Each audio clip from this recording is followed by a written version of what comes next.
Perille kun saavuttiin, kukat kukkit tuoksui niin. Meri vaahtosi kuin olut kuohuaa.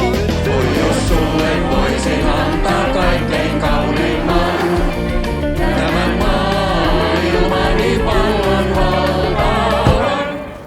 On ihana nähdä se, kun ihminen ylittää sen kynnyksen ja uskaltaa laulaa. Oli syy sit mikä tahansa, ilo tai suru.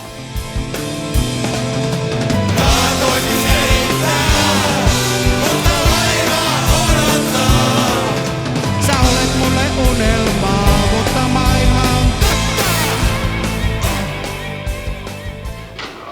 Ei minusta ole kyllä karaoke-laulajaksi sen puoli. No ei vaan. Sähän joskus laulat sanoit, että kaikki taputti sulle. Siis mulla oli niin vaikea olla, kun sä lauloit mun sydämeni tänne ja musta tuntui, että mä ruppeen märisemään kuin mikäkin. Mulla on Parkinsonin tauti. Tää karaoke on varmaan osittain mun itseni uudestaan löytämistä. Tämä on mun elämäni.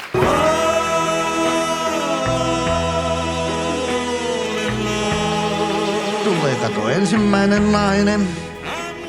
Ja tuo pannaan, siinä on matka, ikä 61-vuotias. Ajattele mikä säpinä täällä käy. Täällä onko hiirenpyynti? No miksei mulle tälpää? Hei, hän syntynyt on vauhtikallossaan. Hei, hei, hei, ja bensan suonissaan. Neulan silmä vasempaan ja sataa oikeaan.